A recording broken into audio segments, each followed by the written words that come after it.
Hello everyone, welcome back to my channel. Today I am going to start class 9th economics chapter 1, the story of village Palampur. So this is the first chapter and today I am starting the class 9th economics series wise chapter. So this is a chapter 1, okay? So the name was story of village Palampur. Okay? So today we will go ahead with this chapter. So firstly, we will read overview of this chapter. So it tells that the purpose of this story is to introduce some basic concepts relating to production, and this we do through our story of a hypothetical village called Palampur. What do you mean by a hypothetical village? इस जो word है hypothetical यहाँ पे है, इसका meaning क्या होता है? इसका मतलब होता है काल्पनिक, मतलब कि पालमपुर विलेज एग्जिस्ट ही नहीं करता. ये हमने सिर्फ ऐसे किसी विलेज के बारे में कि प्रोडक्शन कैसे होता है उन सब की बेसिक कॉन्सेप्ट को बताने के लिए हमने बस एक हाइपोथेटिकल विलेज को लिया है. ठीक है, दिस इज अ काल्पनिक विलेज, कोई ये सच में एक विलेज नहीं है. ठीक है, सो यहाँ पे फिर बोला गया कि फार्मिंग जो है वो मेन प्रोडक्शन है पालमपुर में. Farming is main activity in Palampur, whereas several others activities such as small scale manufacturing, dairy transport etcetera are carried out on a limited scale. ठीक है, अदर एक्टिविटीज़ जिसे हम नॉन फार्मिंग एक्टिविटीज़ भी कहते हैं, like small farming, manufactured of goods, ये सब चीज़ें भी पालमपुर में होती थी. ठीक है, एंड यहाँ पे दिया है कि natural resources, a man made item, human efforts and many etcetera. As we read through the story of Palampur, we will learn how various resources combine to produce the desired goods and services in the village. So this is an overview that we will study in the whole chapter about the farming activities of Palampur and non-farming activities of Palampur. Okay, so firstly introduction.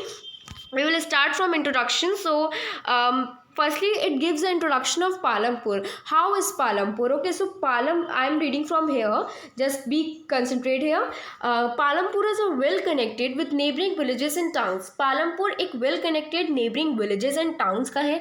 मैं line by line explanation दूंगी NCERT का, सो इसलिए concentration के साथ यहाँ पे हमें focus करना है, तभी हमें चैप्टर समझ आएगा. ठीक है, so Palampur is a well connected with neighbouring villages and towns. Raiganj, a big village, is 3 kilometers from Palampur, and all our weather road connects the village to Raiganj and further on to nearest small town of Shahpur. So यहाँ पे बोला गया है कि पालमपुर एक ही बहुत अच्छा well connected है, जो कि विलेजेस भी हैं, टाउन्स भी हैं. रायगंज क्या है, एक बड़ा विलेज है जो कि पालमपुर से 3 किलोमीटर की दूरी पे है, और वहाँ पे एक छोटा सा टाउन भी है जो कि शाहपुर नाम से है. वहाँ पे many kinds of transport are also available to their road, like buffalo cart, स्टोंगर्स, बोगिस क्या होता है, वुडन कार्ट जो बफेलोस के द्वारा, बफेलो के पीछे जो वुडन कार्ट्स लगा दी जाती है तो उसे हम बोगिस बोलते हैं. लोडेड विद जैगरी, गुड़ and other commodities to motor, like motorcycle, jeeps, tractors and trucks. So Palampur में बहुत सारे ट्रांसपोर्ट यूज़ होते थे, लाइक बुलेट कार्ट, स्टोंगर्स, बोगिस एंड लोडेड विद जैगरी. ठीक है, एंड अदर मोटरसाइकिल्स भी यूज़ होते थे, like motorcycle, jeeps, tractors, trucks. ठीक है, दीज आर. सो ये हमें बताया है पालमपुर के बारे में, that how it is a well connected villages and towns and what type of transport system is available there. Now we will study about the families of Palampur, means which type of family exists in Palampur. So I will zoom it so that it's more clear to you. Okay, so this village has 450 families. इस जो Palampur village है वहाँ पे कितनी family है, पूरी 450 family है, belonging to several different caste. मतलब ये जो 450 फैमिलीज है ना, डिफरेंट कास्ट से है. कोई लोअर कास्ट का है तो कोई मिडिल क्लास है, कोई अपर क्लास है. तो जो 80 फैमिलीज जो है वो अपर कास्ट है, एंड उनकी land in the village and their houses are quite large and made up of brick with cement plastering. As we know कि जो 80 अपर कास्ट थे तो उनके जो हाउसेस थे वो बहुत बड़े होते थे, और जैसे सीमेंट प्लास्टरिंग से एकदम पक्के मकान बनते बनते थे और बहुत ही सुंदर बनते थे। लेकिन जो एससीज होते थे, दलित्स होते थे, वो 1/3 ऑफ द पॉपुलेशन में थे। जैसे 450 फैमिलीज में से 80 अपर कास्ट थे और बाकी 1/3 कौन थे, एससीज थे। ठीक है, तो ये क्वेश्चन पूछा जाता है कि हाउ मच पॉपुलेशन ऑफ एससीज। सो मैं आपको बताती जाऊँगी, जहाँ भी लगेगा कि क्वेश्चन पूछा जाएगा तो मैं आपको बताऊँगी। ठीक है, सो यहाँ पे पूछ सकता है एससीज कितना पार्ट कंप्राइज करते थे, तो वो 1/3 था, जो कि विलेज के कॉर्नर में रहते थे। ठीक है, और उनके जो हाउसेस थे बहुत स्मॉल थे और उनके हाउसेस मड और स्ट्रॉ से बने रहते थे, लाइक जो मिट्टी की ऐसी झोपड़ी वगैरह होती है उससे बने होते थे। ठीक है, देन उसके बाद most of the houses have electricity connection. Palampur में बहुत सारे हाउसेस के पास इलेक्ट्रिसिटी कनेक्शन भी था। इलेक्ट्रिसिटी पावर जो था वो ट्यूबवेल में यूज़ होता था। लाइक फील्ड में पहले लोग क्या करते थे कि पानी डालते थे लेकिन उतने अच्छे से इरिगेशन नहीं हो पाता था, लेकिन अब जब इलेक्ट्रिसिटी आ चुकी है तो ट्यूबवेल, जो इलेक्ट्रिक ट्यूबवेल्स है, वो अपने आप सारे वाटर को फील्ड में पहुंचा देते हैं। तो इसीलिए ये भी सब चीज़ अच्छी है। पालमपुर के पास, मतलब पालमपुर जो विलेज है वहाँ पे 2 प्राइमरी स्कूल है और 1 हाई स्कूल भी है। ठीक है, और एक प्राइमरी हेल्थ सेंटर है जो कि गवर्नमेंट के द्वारा चलाई जाती है, और एक प्राइवेट डिस्पेंसरी है जहाँ पे 6 को ट्रीट किया जाता है। मतलब वही बताया गया कि प्राइवेट डिस्पेंसरी, हॉस्पिटल्स वगैरह हैं, और एक प्राइमरी हेल्थ सेंटर है, और 2 प्राइमरी स्कूल्स है, एक हाई स्कूल है। तो मतलब कि आपको ये क्वेश्चन पूछा जाता है कि how is Palampur village is good village, मतलब कैसे अच्छा था। तो हम बता सकते हैं कि it's a well connected road and their money transport also available, 450 families, 2 primary school, means ये पूरा जो है हम डिफाइन कर सकते हैं। ठीक है, now coming to the next paragraph, it's the description above shows that Palampur has fairly well developed system of road electricity, as we have seen ना कि Palampur has a better system of road transport, electricity, irrigation, school, health centre. So compare those facility with those in your nearby village. Okay, so this activity that you compare the Palampur facilities with your nearby villages. Now next para, the Palampur is an imaginary village. As I have told you, it's hypothetical village. This village does not exist. Okay, so we will take through the different types of production activities in the village across India. Farming is the main production activity. India में we all know that farming is the main production activity. तो question आता है यहाँ पे कि what is the main production activities of Palampur? So it is farming. Okay, and other production like non farm activities भी होते हैं, जैसे कि small scale manufacturing, transport, shopkeeping, ये सब non farming activities होते हैं। तो पहले हम farming activities पढ़ेंगे, then we will study about non farming activities. So moving to the next page, page number 2. So our next topic is organization of production. So the aim of production is to produce goods and services that we want. Means there are 4 requirement. किसी भी production को करने के लिए हमें 4 requirements की ज़रूरत होती है। ठीक है, वो 4 रिक्वायरमेंट्स कौन सी है देख लेते हैं। First requirements is land. Land पहली ज़रूरत होती है। किसी भी चीज़ को करने के लिए आपको लैंड चाहिए। आपको किसी भी चीज़ का कल्टीवेशन करना, उसके लिए सबसे पहले आपको क्या चाहिए, land. So the first requirement is land.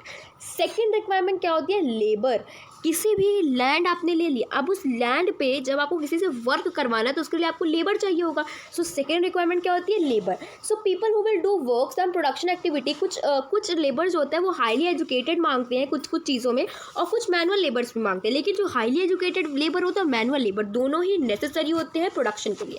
Third requirement क्या होती है, फिजिकल कैपिटल, पैसा, money. So what is the definition of physical capital, the variety of input required at every stage during production, it is known as physical capital. यहाँ पे question बनता है what is physical capital, इसलिए मैंने आपको definition बता दी। सो पहली land होती है जिसके बिना कुछ नहीं हो सकता, फिर उस पर काम करने के लिए लेबर चाहिए होता है, फिर उसके लिए पैसे चाहिए होता है, और ये 2 पार्ट्स में डिवाइड है। ठीक है, पहला पार्ट है इसका, हो गया।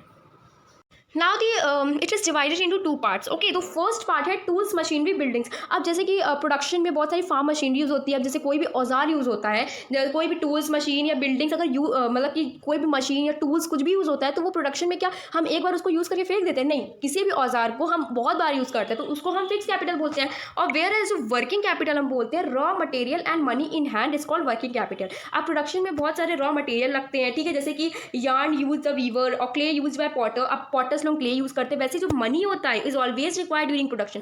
पैसा हर प्रोडक्शन में लगता है, क्योंकि आपको उसके लिए सीड्स लानी पड़ेगी, फर्टिलाइजर्स लाना पड़ेगा, तो पैसे की जरूरत होती है। So raw material and money in hand is known as working capital, ठीक है।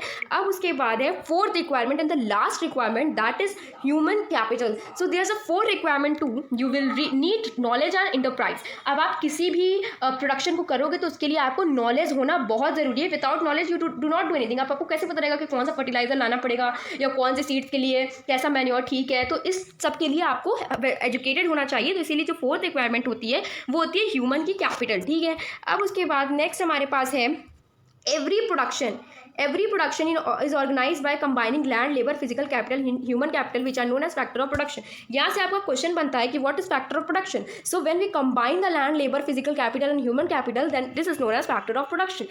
Now we will moving to the next paragraph, which is farming activities in farming in Palampur. अभी मैंने क्या कहा था कि पहले हम फार्मिंग पढ़ेंगे फिर हम नॉन फार्मिंग एक्टिविटीज पढ़ेंगे।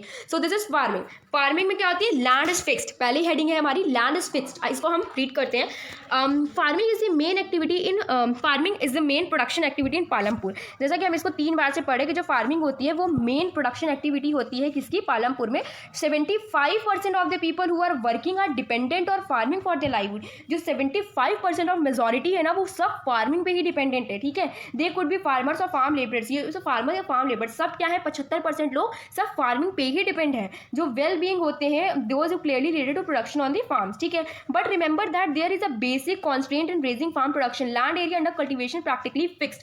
जो लैंड एरिया होता है वो फिक्स्ड होता है, उसी लैंड पे आप बार बार उगाते हो, उसी लैंड पे कल्टिवेशन करते हो। सो जो 1960 का समय था ना, कोई भी लैंड नहीं बची थी जिसपे हम खेती कर सके, ठीक है। सो नेक्स्ट पेज, कोई भी लैंड नहीं बची थी कल्टीवेशन के लिए। By then some of the waste land in the village, जो वेस्ट लैंड बैरन लैंड हो जाती है ना, तो उसे क्या किया गया, कन्वर्ट कर दिया कल्टीवेबल लैंड में। जो जैसे बेकार सी लैंड पड़ी होती है, जो वेस्ट लैंड हम मानते हैं, तो उसको मतलब अच्छे से उसकी सफाई करके वहाँ पानी वानी डाल के अच्छे से खाद वगैरह डाल के तो उसको उसको कन्वर्ट कर दिया एक कल्टीवेबल लैंड में कि हम उस पर भी कुछ कल्टीवेट कर सकते हैं, ठीक है। There exist no further scope to increase farm production by bringing new land under cultivation.